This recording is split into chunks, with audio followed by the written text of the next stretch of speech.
Good evening and welcome to 40 Days. March 21st message. This is our Friday Night Delight, number 195 in our documented messages. This is our tithing lesson number 2. We're going to look further into Bible verses that mention giving to God. Last week we stopped at verses that mention the word tithe, and we looked at the word tithe itself.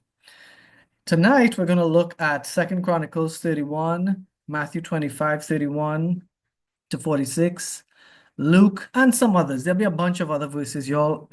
There is a lot to check out tonight. So let me bring up the share screen with all our verses. First and foremost, we're going to 2 Chronicles 31, 5 to 6. Check it out, it's right here. Verse 5, as soon as the order went out, the Israelites generously gave the first fruits of their grain, new wine, olive oil, and honey, and all that the fields produced. They brought a great amount, a tithe of everything. The people of Israel and Judah, who lived in the towns of Judah, also brought a tithe of their herds and flocks, and a tithe of the holy things dedicated to the Lord their God, and they piled them in heaps. This here was after King Hezekiah gave his own tithe. All right, so where we see that the king contributed from his own possessions for the morning and evening burnt offering. So he gave, and then he ordered the people of Jerusalem. So he ordered the people living in Jerusalem to give the portion due. Notice the word due. What was due to the priests and Levites?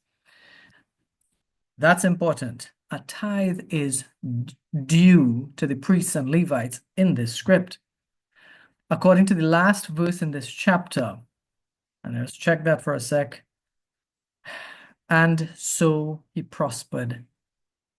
Okay, this is Hezekiah.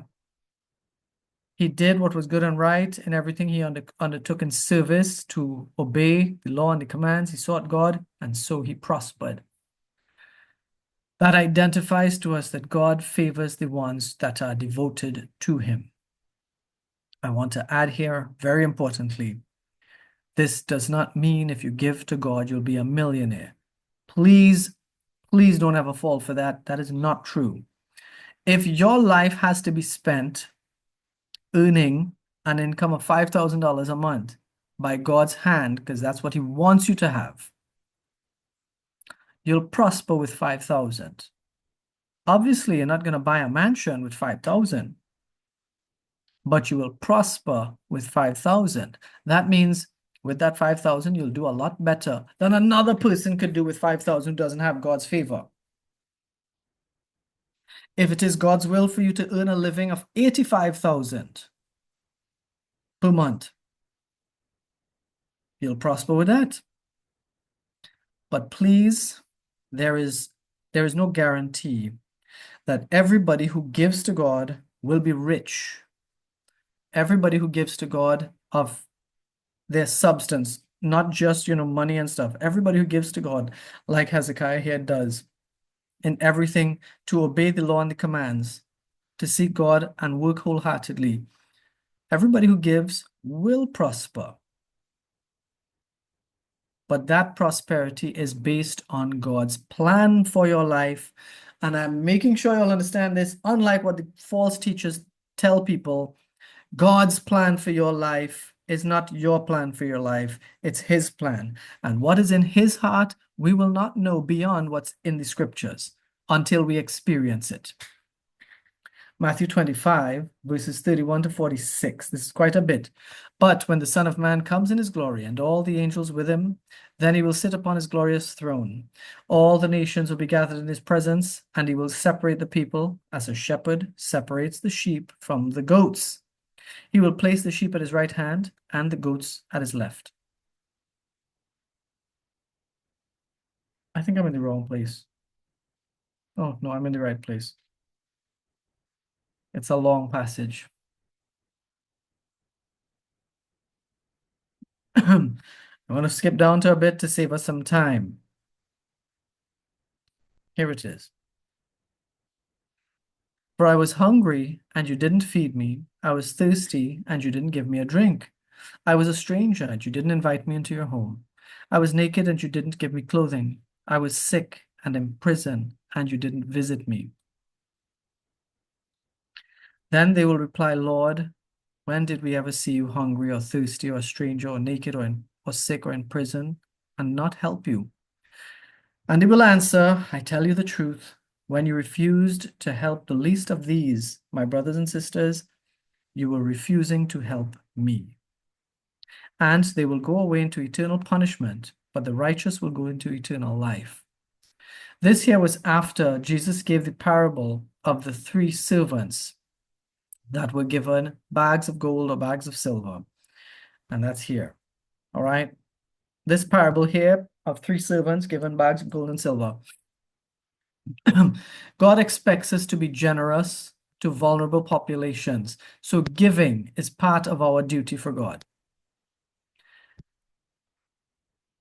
And here again, I'm saying giving. It does not mean, in this context, it does mean giving to church. You should, but I'm not saying that here only. Because when we meet people who are hungry or thirsty or strange or unclothed or sick or in prison, we need to do for them. Luke 12, 29 to 34. This one is important for everyone. And don't be concerned about what to eat and what to drink. Don't worry about such things. These things dominate the thoughts of unbelievers all over the world, but your Father already knows your needs. Think hard about this. It's real. Seek the kingdom of God above all else, and he'll give you what you need. So don't be afraid, little flock, for it gives your Father great happiness to give you the kingdom. Sell your possessions and give to those in need. This will store up treasure for you in heaven. And the purses of heaven never get old or develop holes. Your treasure will be safe. No thief can steal it, and no moth can destroy it. Wherever your treasure is, there the desires of your heart also will be. This gives us a promise that when we seek God's kingdom first, we will eat and drink, meaning we'll be taken care of. Our needs will be met. And there will be treasures involved, but those treasures are not here. Those treasures are stored up in heaven. So please don't listen to Kenneth Copeland when he tells you you're going to get rich when you give to God. Don't listen to T.D. Jakes when he says, give, and the storehouse of heaven will open up for you. That's in Malachi, but it applies to Israel. Don't listen to Joel Osteen when he says, live your best life now, because you're going to be politically correct, pathetic, and lost. Just running through verses again, seeking the word, right? 1 Corinthians 16:2. On the first day of each week, you should each put aside a portion of the money you've earned. Don't wait until I get there and then try to collect it all at once. Now, this here is in answering their question about money collected for God's people in Jerusalem. Paul was writing to the church in Corinth, and they wanted to give to the work. But the church in Corinth were like so messed up, y'all. They remind me of Trinidad, right? Because like they're confused. They're immoral. They allow the culture to enter the church. But the genuine ones wanted to serve God. They were just misguided. Okay? So here, some of them really wanted. They were like, we want to serve God and we want to give. So here he's giving them advice. On the first day of each week, put aside a portion of the money that you have or you've earned, and don't wait to get it all at once. Meaning, when Paul shows up, have money ready, because you don't want to wait until the day Paul shows up and be like, oh, now I should get all my money to give Paul. I don't have enough money because I have to take care of my needs now. He's saying save up and give when the opportunity comes. So if there are opportunities for you to give to God, save it up and pour it out into God's kingdom. Okay? That's just Paul's little thing. It's an instruction to the church to start collecting stuff early. That way they can gradually build up to what their heart wants to give. So it wouldn't be a burden. Now, we've gone through these talking about giving. Okay? In terms of these verses telling us about giving, we realize that we should give willingly. We should give with great desire to give, like Hezekiah gave as a king, and the people behind Hezekiah, under Hezekiah, gave. We should give and take care of the vulnerable. In Matthew, we saw that. In Luke here, we should seek God's kingdom first and his righteousness, meaning when you make a decision, his kingdom should be the one that you glorify. Where you want to go, what you want to do, what you want to say when you talk to people, think about God first and serve him. Don't, well, I want to tell this person who's provoking me something bad, but I have to seek God's kingdom first. So you look at the person, is like, and as they're provoking you, you watch them and you're like, God bless you. So I sought God's kingdom first. Now I could cuss them up. No. Seeking the kingdom of God means I'm going to do what he wants me to do as my first priority. Any other priority that conflicts with it gets a zero effort. And then we looked in 1 Corinthians telling people, if you want to give to the kingdom and you can't give right away, save it up and then dump it all as one big gift whenever you can. All of this, and I haven't seen tithing here. It's just talking about some kind of giving. Our purpose of the study is tithing. Let's go back now to Israel. What was the obligation of Israel in terms of tithing? Israelites had a ton of instructions. We've met that. They have a ton of instructions regarding all kinds of stuff, in terms of giving especially. But we must note that Israel's tithe givings and sacrifice givings were two different things.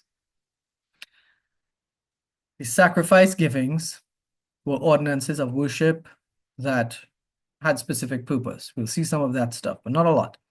And the tithe giving was mandatory. That's why a lot of preachers today say, oh, you have to give your tithes. As they meet you, give us your tithe. Give us your tithe.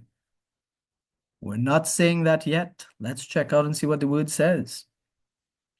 Now, given that the verses mentioned the tithe are all in the Old Testament and referring to Israel, we're not seeing any New Testament references to it. I have a couple. We'll check those out later. Numbers 18, 21 to 32 tells us that tithes collected from people are set aside for the Levites.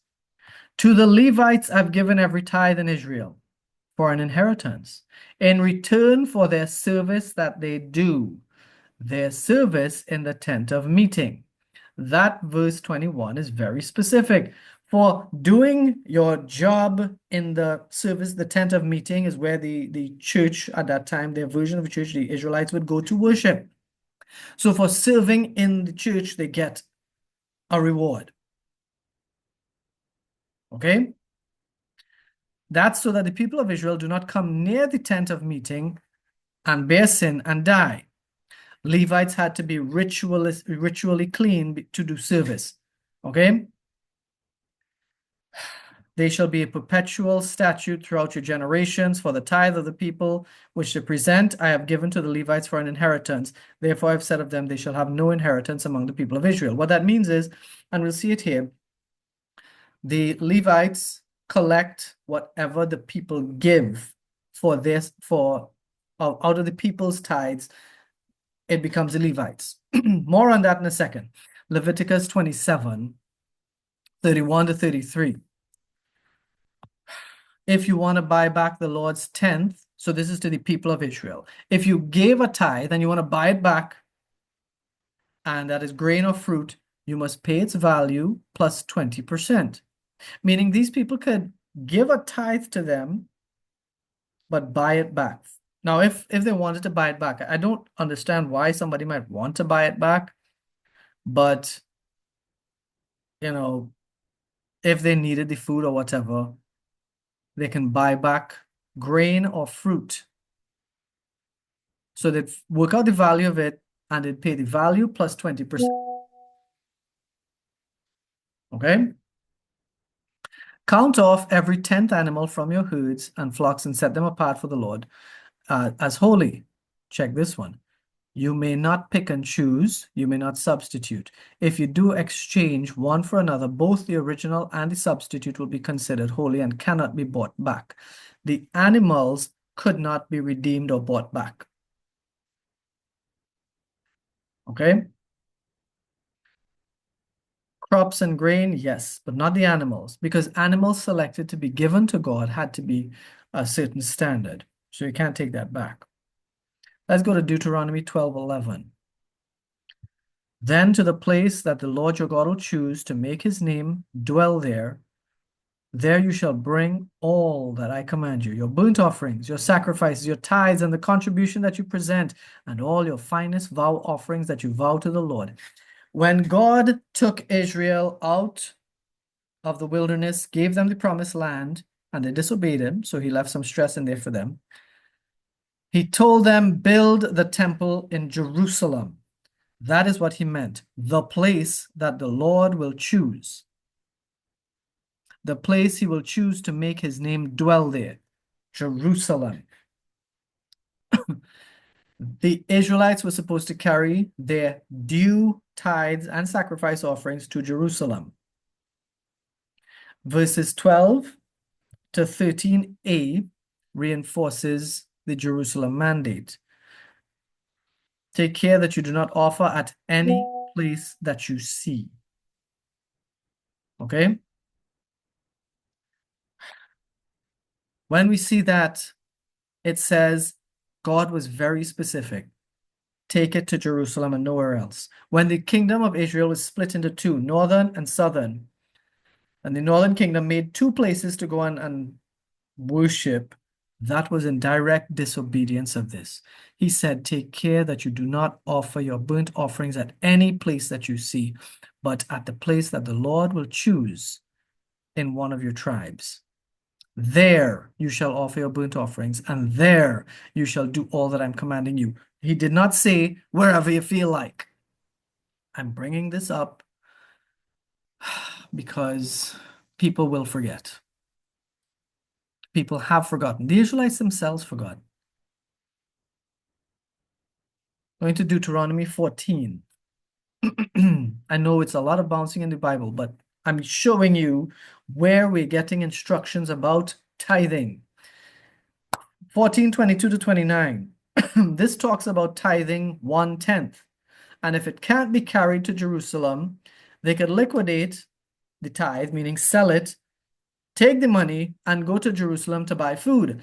This tithe that was for the givers to eat when they go to Jerusalem. This wasn't a tithe to just give for the Levites alone. The later part of this talks about bringing a tithe every third year for Levites, foreigners, orphans, and widows. So I'm just skimming through here. You shall tithe all the yield of your seed that comes from the field year by year. So everything you gain, put a tenth of it to God. Okay? Before the Lord, before the Lord in the place he will choose. Again, we see reference to Jerusalem, specific. You shall eat the tithe of your grain, of your wine. Whatever they bring, they shall eat it, including meat, that you may learn to fear the Lord. So this tithe was basically to bring the people together to eat in Jerusalem. If the distance or the way is too long, so you're not able to carry the tithe. So if you have a ton of grain and a lot of wine and grapes and anything you planted, you have a lot of it, plus you have animals to bring. God plans in advance, right?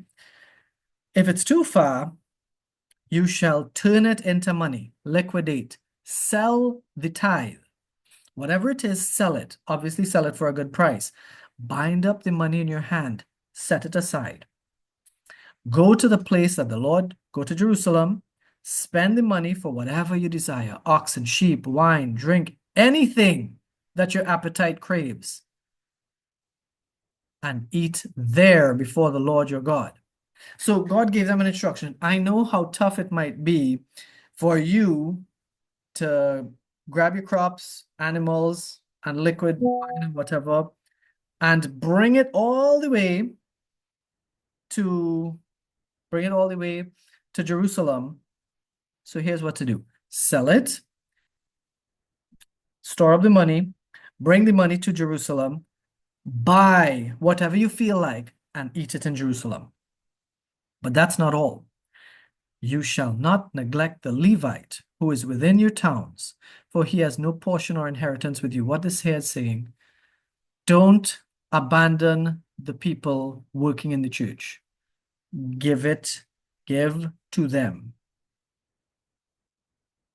Later on, this talks about the Levite because he has no portion or inheritance, the sojourner, somebody who's from outside, a foreigner living there, fatherless, the orphans, widow, the women without husbands to take care of them, who are within your town shall come and eat and be filled. So the Lord may bless you in all the work of your hands that you do.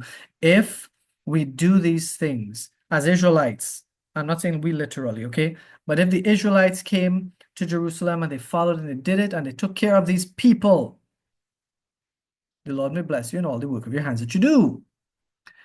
At the end of every 3 years, you shall bring out all the tithe of your produce in the same year and lay it up within your towns. That's in the towns. This one is not carried to Jerusalem. So every 3 years, they had to keep their tithe in their towns so that the vulnerable in society, the widow, the orphans, the sojourner, the foreigner who doesn't have much here, they will be taken care of. Look at how God takes care of everybody in his plans. And I must remind you all, when these Israelites harvested, they didn't harvest like a normal farmer. If a normal farmer planted this much, let's say he reaps this much. Normal farmers. When Israelites, obedient to God, planted small amount, this much, they'd harvest this much. I am showing you this because God blesses Israel to this day. The nation of Israel, dumped in a desert land, back in 1948, they were given that land officially, surrounded by enemies from the Arabic nations. Okay, Miss Kimberly has to leave. Have a good night, Miss Kimberly. I hope you check out the video afterwards. Take care and good night. She said good night to everyone as well. All right. Sorry. Yes. So God blesses that nation of Israel so much that Arab nations, much bigger than Israel, have come against Israel so many times. And they could not prevail to eliminate, remove, kill them out, eject them, shrink their borders. Those enemies of Israel did not prosper. And I would like to point out, Israel today is a disobedient, stubborn, stiff-necked bunch of ungodly people. And still they're blessed.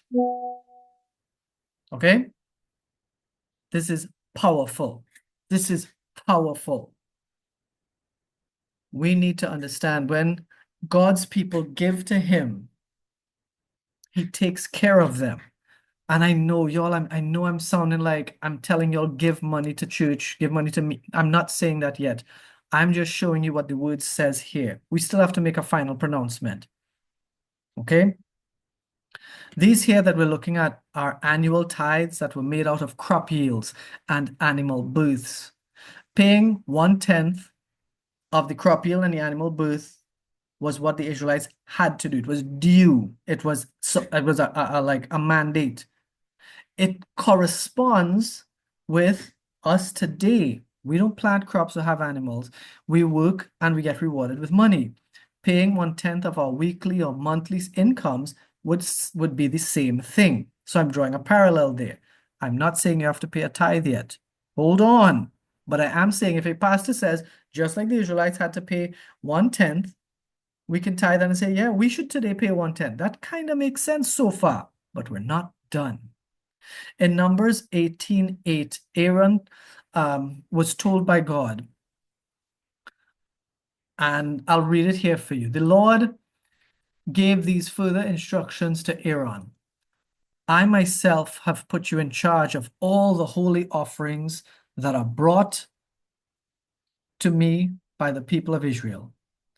I've given all these consecrated offerings to you and your sons as your permanent share.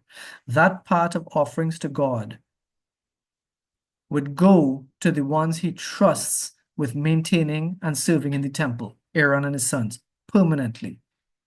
In principle, the maintenance and upkeep of the leaders of the church should be one of the uses of church funds, in principle. But bear in mind, while I'm here, in case you don't get the later part, this was for Aaron and his sons. Nobody here is Aaron's son. Nobody here is working in the temple, capital T. That's why I'm throwing in an early piece of what we'll discover later. A lot of this doesn't apply to us because a lot of this is for Aaron and the temple servers, the Levites. Nobody here is a Levite in the temple. Don't let some preacher lie to you and tell you just like you had to give to Aaron, you have to give to me. No, because I am not serving in the capital T temple. Okay? We do have to go on though. In terms of all these Levites working there, all right, the Levites were not supposed to neglect. What was their job?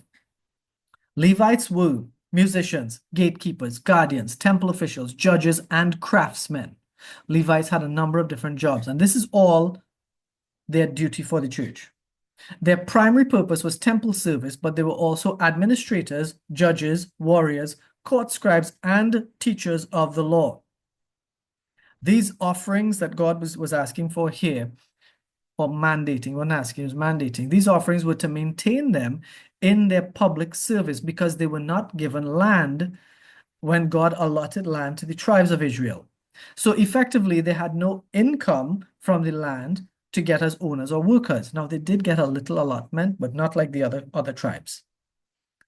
Of course, we had to consult with experts, so we consulted. I went online, I consulted different places, and a place called get.tithe.ly, a blog, referred to Dr. MacArthur's work, who said, this is what he said, a summary of what he said. There are two kinds of giving. Giving to the government, which is compulsory, giving to God, which is voluntary. In the Old Testament, as the Levitical priests were the civil government, tithes were required taxes for funding the national budget in Israel. So Dr. MacArthur is reminding us of the most salient and important part here. If tithes were given, it was for the governing of Israel. Which pastor is governing Trinidad? P.S. If there's a pastor governing Trinidad, it would not be the state it's in. P.S. There's no pastor that would ever govern Trinidad in the current state because no Trinidadian would vote for a real pastor. Because a real pastor would come up and say, listen, we're going to change. I'm going to change Trinidad. We're going to obey God's word. No more drinking, no more wild behavior, no more swearing in public, no more disrespect to the cops. No Trini will vote for that because Trinis are unruly people. Okay? By the time the New Testament came around, Christians were not commanded to tithe anymore. They were encouraged to voluntarily give to church, and therefore to God, in proportion to their wealth. The more wealthy you are, the more you were required to give. Well, not required. You were encouraged to give. Even in the New Testament passages, I will go through a couple of them. Jesus was only referring to the Old Testament command on tithing, not advocating the return of tithing. So we'll check a couple of these out before we do anything else. Matthew 22. I have a Matthew here, so let's get to Matthew 22, 25, Matthew 22. And we're going to check 15 to 22, okay? Taxes for Caesar. In this here, there was a plot by Pharisees and supporters of Herod. These are two totally separate groups who came to Jesus. Some of you might know this one, where they came to him and they're like, is it right to pay taxes to Caesar or not? Now, if you notice how they approach, they came to him calling him teacher. We know how honest you are. You teach the way of God truthfully. You're impartial and you don't play favorites. So these pieces of trash came up to Jesus trying to trap him, but they started out speaking nicely. Hey, you're a good guy. We have a question. And if you don't answer it well, one of us is going to kill you. They didn't say that last piece, but that was what they were going to do. Here's why I say so. Is it right to pay taxes to Caesar or not? If Jesus said, pay taxes to Caesar, the Pharisees would have turned and told all the people, watch this traitor. Caesar's coins had the word divine and Caesar's picture on it. So they would have said, he is saying support an idolater. Kill him. And the people back in those days were commanded to stone. If he said, don't pay the taxes, the Herodians, supporters of Herod, they would have been like, oh, this man is committing treason. He's saying, don't pay the government. Let's kill him. Guess what? Either way, Jesus was going to get killed. This was their big plan. It was a well thought out plan. But Jesus blocked their attack with skill and wisdom. And what he said was, give to Caesar what is his, give to God what is his. That's what he said. In Matthew chapter 23, verse 23, what sorrow awaits you teachers of religious law and you Pharisees, hypocrites, for you are careful to tithe. There's a tithe mentioned. You are careful to tithe even the tiniest income from your herb gardens. But you ignore the more important aspects of the law, which are justice, mercy, and faith. You should tithe, yes, but do not neglect the more important things. Jesus here is talking about giving their tithes, which they did. He said the tithe was mandatory, right? But he said it was far less important than giving from the heart with your actions, behavior, which would be giving justice, mercy, and faith. To us personally, I'll ask, are you giving out of your heart justice, mercy, and faith? That's your major sacrifice to give. And then your minor, are you giving to the work of God? But note, I didn't ask if you're giving a tithe. Romans 13, 1-7 talks about obeying earthly authorities and taxes. I'm not going to go there, but it talks about obeying earthly authorities and taxes just like this. But the other two references in Matthew were references to Old Testament tithing. Jesus was not advocating tithing for the church because the tithes of Israel were paid to a very specially ordained order of men of Israel. They were the descendants of Aaron, and the Levites were the ones that had to get that money because they were not allowed to work their land or the land of others while they were employed in service at the temple. We got some instructions about 3 tithes Israel was supposed to pay. 3 tithes, okay? First tithe. Israelite families were asked to give 1/10 of their produce, flocks, and herds. We kind of know that already. That amount was set aside and given to the Lord annually to support the Levites in their priestly service because they had no other source of income or land ownership. Festival tithe. Israelites, mainly in Jerusalem, had to give another 10th of their resources to sponsor religious feasts and festivals throughout the year. These events were grand religious celebrations, so the Israelites spared nothing to bring thanks and praise to God. I will mention here, in the cases of these other 2 tithes, the liquidate, bring it, and buy could apply. The final 3rd tithe, Israelites had to give a tithe to the poor and needy every 3rd year. It's unclear whether this is a 3rd full tithe or a 2nd festival tithe. All right. But it's donated to the poor in that third year. So what we're seeing here is if you were Israelite and you had to give a tithe, every year you're giving 10%. Every time there's a festival, you give an next 20%, next 10%. So that's they had festivals throughout the year, by the way. So that's 10 plus 10 is 20%. And then every 3 years, you had to give an extra tithe, which would have been a third tithe, unless it was part of the second one. But let's say it was three. Israelites had to give 30% of their income every 3 years. All other years, they had to give about 20%. These payments were for support of the church ministry, to feed the workers for festivals, to feed the workers of the church, to feed the people for festivals, and to feed the poor in society. God's system in Israelite society, right? Levites did not take pay any other way during their service.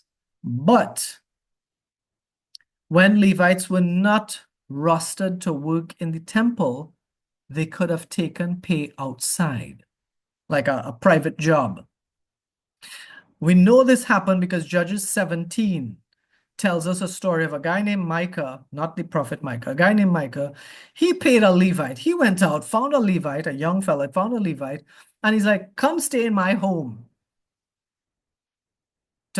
so my home could be blessed. This was really dumb, y'all. Because this Micah guy, he had an idol in his home that he was worshiping. And he brought the Levite to come and live there. And the Levite did. This eventually led to the people of Dan killing men of that town and resettling it because of that Levite and them wanting the blessing or something like that. It's just so messed up how people twist the word of God. And this was back in the day. So imagine now with all the creative stupidity that runs through people's heads. A site called redeeminggod.com offers a good presentation on tithing and pastoral pay. Basically, they were saying no pastor should get paid. The priests were divided up into 24 divisions in their article, and all those divisions, each one served 2 weeks out of the year. So 2 weeks for the year, the priests were working in the temple, but other than that, they were to provide for their own selves out in small allotments of land that Levites got, because God assigned a certain number of towns for Levites. So priests outside of the temple could work the little piece they had and get by. What was given for the Levites and the church workers, the temple workers, I guess they'd get a share out of that too. Eating of the tithes of the people was only available to the ritually clean priests, and they would have been the ones serving on shift. So the Levites and the priests were not provided for year-round if they were not working year-round. Again, if you're not in the church year-round, I don't think you could claim on the priesthood thing.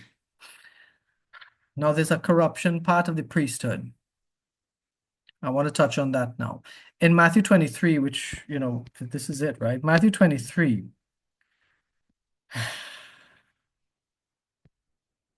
The teachers of the law and Pharisees are official interpreters.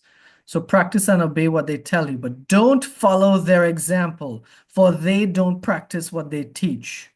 And then he goes on to describe what these buts were doing. And then he keeps going. What sorrow awaits you! Exclamation. What sorrow awaits you! Exclamation.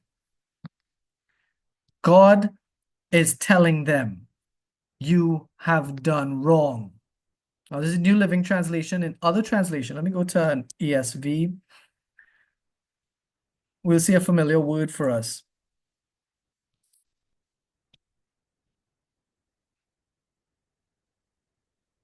Not what sorrow awaits you. We should recognize this one. Woe to you. Woe to you. And he keeps going. Woe to you. Jesus here is saying, you guys are going to face serious trouble. And it's repeated over and over and over with exclamation. That exclamation mark usage, the repetition. Guys, these people misused their position. And that's what a lot of preachers are doing today. These priests ambushed unsuspecting innocents, and Jesus whipped them in John 2. A lot of them were selling sacrificial animals to travelers. So just as people would have sold their grain and their animals, brought the money to Jerusalem to buy, where should I buy stuff to sacrifice? Oh, look, right at the temple. We have here some lovely things on tables for sale. There's some pigeons here. There's a cow there, a goat. I could buy this to sacrifice it. How cool is it? It's in the temple, so it must be the best. These scum of the earth were taking advantage of people with those situations because they knew the people came from far. They had no other options. So imagine the scalper prices they were charging.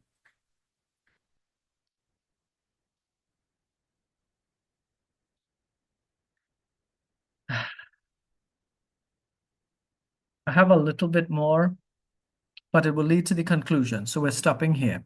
I will lead to the conclusion of this. In case you miss next week, I'm just going to tell you a little tidbit to jump in. No church is supposed to claim your tithes. No church is supposed to mandate your tithes because no church is the temple, capital T, in Jerusalem.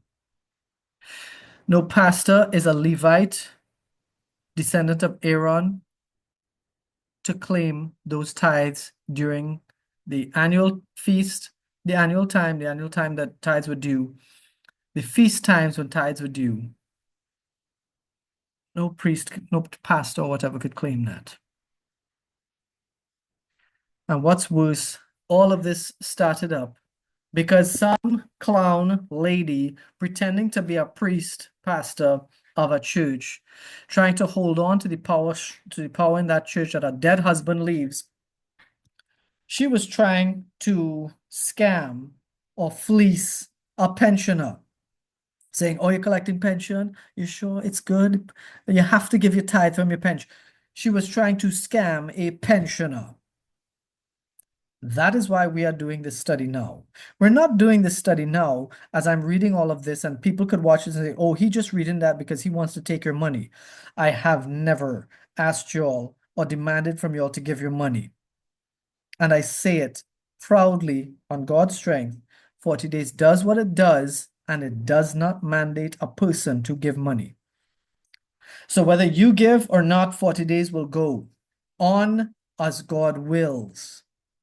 So I'm not doing this as this long drawn out thing. God said to give, God said to give me your money now. I'm not doing that.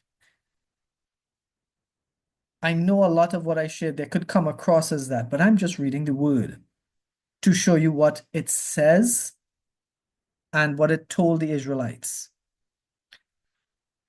Next week, we'll come up with all the proof to show that this was for Israel, the temple, the Levites, the priests, but not for you and I in Trinidad, in Barbados, in Guyana, in America, in Canada, in England, in Germany, in Nigeria, in Thailand, wherever. This is not a mandate for any of those churches to say, "You have to give me 10% of your money." No. It is to tell you that any church organization that you are being fed at, you should give a free will offering to God's work. And you should not give anything you don't want to. To those of you that have been giving to 40 days, whenever you did, whether it's $5, $500, thank you very much. But don't ever give to 40 days unless you want to. That said, we're going to come back next week, and God willing, we will conclude this. I haven't done the conclusion, but I'm saying it. I'm declaring in faith, hoping and praying that we finish this next week. After that, I want to do a series on church doctrines because we need to study and learn some doctrines because there are so many people that corrupt church doctrines or make up their own. and it's a good idea for us to be well trained. Okay. I'll take questions and comments in a bit. Let me just stop the recording. So thank you to all who have been watching here on YouTube and or Facebook. This is 40 days documented session number 195, our second on tithing this series. It's March 21st, 2025. We thank you very much